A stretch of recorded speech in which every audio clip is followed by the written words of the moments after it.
School শেষে বাসায় ফেরার পথে প্রতিবেশীর লালসার শিকার হলেন 7 বছরের ছোট্ট নিষ্পাপ শিশু রামিসা আক্তার। নিজ ফ্ল্যাটে ঢোকার আগেই পাশের ফ্ল্যাটে মাদকাসক্ত সোহেল রানা টেনে বাথরুমে নিয়ে গিয়ে গলা কেটে হত্যা করেন তাকে। হত্যার আগে রামিসাকে ধর্ষণ করা হয় বলে ধারণা করেন পুলিশ। মঙ্গলবার সকালে রাজধানীর মিরপুর পল্লবীতে ঘটে নৃশংস এ হত্যাকাণ্ড। অভিযুক্ত সোহেল রানা রিকশা মেকানিক। শিশুটাকে হত্যা করে পালায় সোহেল রানা। সন্ধ্যায় তাকে নারায়ণগঞ্জ থেকে আটক করে পুলিশ।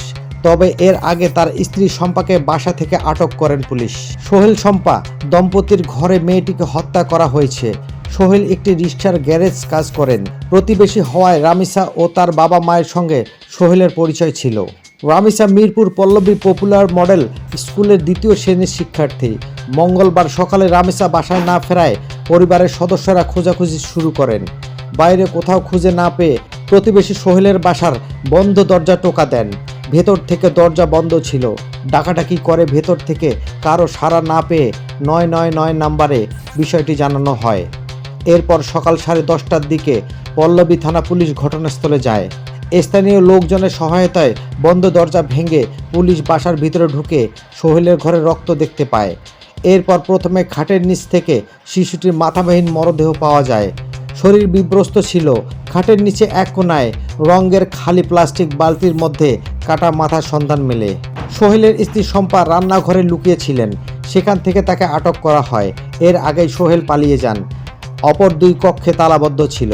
পল্লবী থানা পুলিশ ছাড়াও পুলিশের অপরাধ তদন্ত বিভাগের সিআইডি ফরেনসিক ইউনিট ঘটনাস্থলে গিয়ে আলামত সংগ্রহ করেন। পুলিশ ও স্থানীয়দের সঙ্গে কথা বলে জানা যায়, ট্রাভেল এজেন্সি কর্মচারী আব্দুল হান্নান পল্লবীর 11 নম্বর সেকশনে বি ব্লকে 7 নম্বর রোডের 29 নম্বর বাড়ির 3 তলায় একটি ফ্ল্যাটে পরিবার নিয়ে ভাড়া থাকতেন। এর পাশের ফ্ল্যাটে 3টি কক্ষে আলাদা 3 পরিবার ভাড়া থাকত। একটি ঘরে বাস করে সোহেল শম্পা দম্পতি।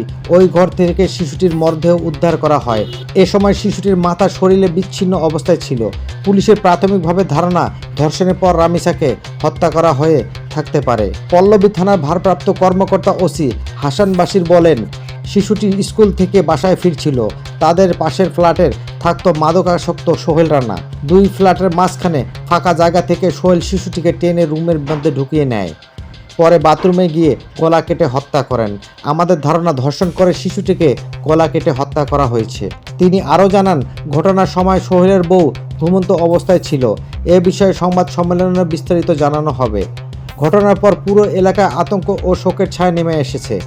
স্থানীয় বাসিন্দারা জানান, সকালে শিশুটিকে খুঁজে না পেয়ে পরিবারের সদস্যরা বিভিন্ন জায়গায় খোঁজাখুঁজি শুরু করেন। এক পর্যায়ে প্রতিবেশীরা পুলিশে খবর দেন। পুলিশ বলছে, ঘটনাস্থল থেকে বিভিন্ন আলামত সংগ্রহ করা হয়েছে। শিশুটির লাশের ময়নাতদন্তের জন্য শহীদ সোহরাওয়ার্দী মেডিকেল কলেজ মর্গে পাঠানো হয়েছে। ময়নাতদন্তের প্রতিবেদন পাওয়ার পর ধর্ষণের বিষয়টি নিশ্চিত হওয়া যাবে। পল্লবী থানার পরিদর্শক তদন্ত এমদাদুল হক বলেন, জাতীয় জরুরি সেবা 999 খবর পেয়ে পুলিশ ঘটনাস্থলে যায়। প্রথমে শিশুটির মাথাবিহীন মরদেহ উদ্ধার করা হয়। পরে ওই বাসার ভেতরে একটি বালতির মধ্যে মাথাটি পাওয়া যায়। তিনি বলেন, প্রাথমিকভাবে আমরা ধারণা করছি প্রতিবেশী সোহেল শিশুটিকে কৌশলে নিয়ে ফ্ল্যাটে নিয়ে যায়। এরপর সেখানে হত্যাকাণ্ডের ঘটনা ঘটে। জিজ্ঞাসাবাদের জন্য সোহেলের স্ত্রীকেও হেফাজতে নেওয়া হয়েছে।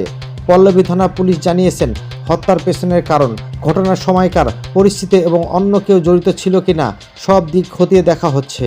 সন্দেহভাজন সোহেলকে আটক করা হয়েছে। তাকে জিজ্ঞাসাবাদ করা হচ্ছে।